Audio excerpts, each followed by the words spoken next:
Hi there, how's everybody doing? It's been kind of a while since I've done one of these videos. In fact, it was about 2 years ago when I first moved in. Boy, it was that long ago. Man, how time flies. Anyway, I know why you guys are here. You want to see my latest pickup from the Starland Gamer Exchange, so let's not waste any time. So, pan down. Oh yes, the Time Machine 8-bit game adapter. Plays Famicom games with GBA SP anywhere at any time. Play FC games on TV One at home. Ooh, exciting. So yeah, it pretty much illustrates what it's supposed to do. It plays Famicom games on your Game Boy Advance SP. I don't know why anybody asked for this. It sounds like a madman's dream, but here we go.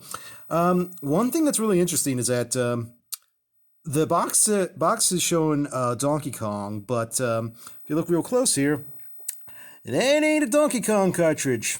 No idea what the cartridge actually is, because my ability to read Japanese is horrible, but yeah, interesting they use that as a promo pic, and they pretty much just probably photoshopped Donkey Kong in there anyway. So if we look in the back, basically gives a few details about what is on this device. Also some lovely English up here, like this one up here. Accessories for FC console not able to use on Time Machine, same as homologous games where need those accessories. Homologous? What in the world is homologous? I don't even know if that's a weird word. Anyway, we're not going to look at this thing too much longer, so... because we're actually going to look at the thing in all its physical glory. So, one thing that caught my eye with this is that it's actually in a color style very similar to the original Famicom. You got your white over here and some dark red here, so a nice choice of color. So on the top here, this is where you actually connect the Famicom cartridge to for the Famicom slot. You got an AC adapter, which is the same AC adapter as a Game Boy Advance SP, so that's what we'll be using to power this thing. You got your on-off switch for the unit. Then you have a TV out to basically plug this thing to the TV, which we already have the cables hooked up to the TV, but we'll get on to that in a bit. On the bottom over here, we've got a reset for resetting the Famicom cartridge, obviously. LED to make sure the thing is powered on. Got a headphone jack. Got a volume button. You got a mono speaker, which, yeah, we'll get onto that once we turn this thing on. It's a lovely thing, he lied. And then we actually have a Game Boy Advance cartridge slot, because in order to power this on and make this thing work, you actually have to have a Game Boy Advance cartridge inside that little slot right there. So let's actually get this thing all set up and running. So first thing you need to do is you need to get a Game Boy Advance cartridge, which I have right here. We're going to be using Metal Slug Advance, another one of my pickups I just got. Pretty good game for this, actually. So use this one-handed. We will slot that thing in there. Then the second thing is to get your Famicom cartridge, and I'm going to be using Parodius for this. So this is actually a very cool little shooter. It's like Gradius, but it's got some weird, interesting graphic styles going on, and you can play as an octopus, a flying octopus shooting things. Yes, it's one of those games. So anyway, let's get this up here, and we'll slot this game cartridge in. If I can get this with one-handed. There we go. Yeah, I should mention that this thing is very tight, so you gotta put a bit of force to get this cartridge inside the slot. Then thirdly, we need the Game Boy Advance itself, and I'm going to be using my AGS 101 model. It has a superior backlit, or was it frontlit screen? I can never remember. Anyway, it's got a much nicer screen to use to actually show the picture. So we'll just slot this in here. And then there we go, but we're not quite done yet. Over here, we got our Game Boy Advance power adapter with this plug right here. And we will plug this in. So, all right, there we go. All plugged in, all working. We got some good power. So let's actually turn this thing on. Oh, we got a picture. We gotta wait to see if it loads. Yay! We got picture. We got sound. Very horrible sound though. This speaker is not very good. I have this at a low volume, and even at a low volume, there's still a bunch of distortion and a lot of shrill stuff. Music comes in kind of odd. Sound effects are okay, but it just has this general feeling of not so good. And if you have max volume on this, prepare to have your eardrums blown with mass distortion to a 10th degree. All right, so I'm going to do a quick little playthrough this to show how this thing works. So press start. Get our ship. We'll just go with the Gradius ship. All the power up, easy, and away we go. All right, and we're going and playing with Vic Viper in Parodius. So one thing I can definitely say is that the colors are washed out. This normally has a more brighter hue colors, and it's not coming in quite well on the Game Boy Advance screen. And whoops, I almost thought I died there. Wow, I'm a pro at this. He lied. But yeah, the colors aren't coming in all that good. And there we go. And there's quite a fair bit of detail loss for trying to cram this onto the GBA screen. The text isn't coming in as clear, so it's kind of hard to read, especially when you're trying to play it from a regular angle. And like I said, the picture is kind of subpar. Not the worst I've seen, but far from the best. So this is not really the ideal way to play your Famicom cartridges on the go. Now, what about as far as the TV out goes? And I died again. I think that's a good time to turn this thing off. So, what about as far as the TV out option? Does it improve anything?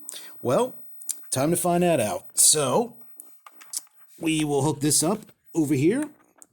And I might as well show you what's going on. Plug the AV out right in here.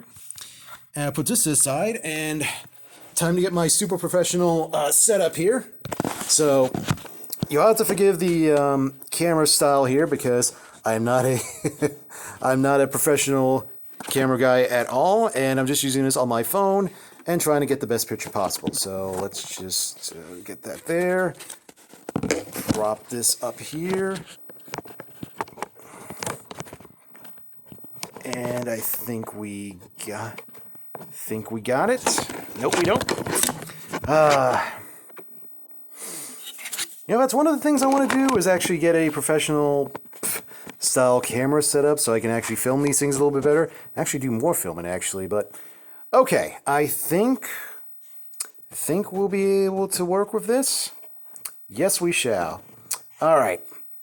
So next thing, because in order to do this properly, lights. Thank you. All right. So, let's get this set up here. Go down here, turn brightness on a little bit, and there we go. All right, so now it's time to see how well this goes with this. So we turn it on, bunch of scrambling going on, not so good, but hey, look at that, we got signal. So let's get started here, and we'll get started. And without holding the camera, I can actually play this properly now. Hooray! Alright, so, initial impressions now. The picture is coming in a lot brighter. It's actually comparable to my twin Famicom that's outside of the camera here right now. But yeah, detail is coming in pretty good. The colors are nice. And you may be seeing flicker for some of the sprites. That's a normal thing for this particular game.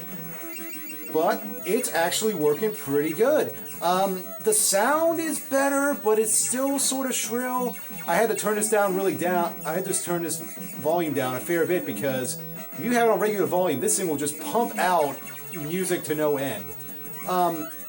It's still not ideal, but for this unit in particular, it's actually not too bad for essentially a pocket-sized Famicom. Oh, I just died.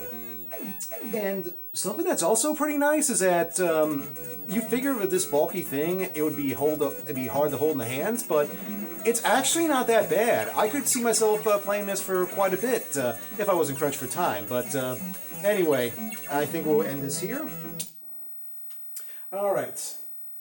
Now, this would almost be the end of the thing, but there's one more thing I want to show you. So, besides this, what also came in a box was this guy here, and this is a 72 pin to 60 pin cartridge adapter, which means that you'd be able to play NES games on this system. So, does it work? Well, I already know the answer, but let's do a test on that. So, one of the things that I got is we're going to be using this test game here, which I just recently got, RC Pro-Am 2, one of my favorites as a child. I'm so happy to get this back again. So, we're going to do the same thing again, only now, instead of Proteus, we'll use RC Pro-Am 2 as our test. So, let me get it all set up here. Plug the cartridge in. Put that in. All right. Lights. Thank you. All right. Now to test this out to see if it works. Turn it on.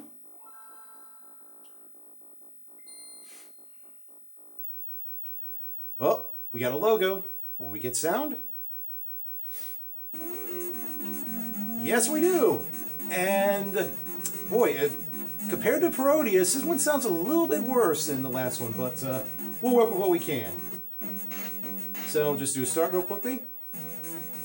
There we go. There we go. And yeah, it's basically now your NES games on this little device.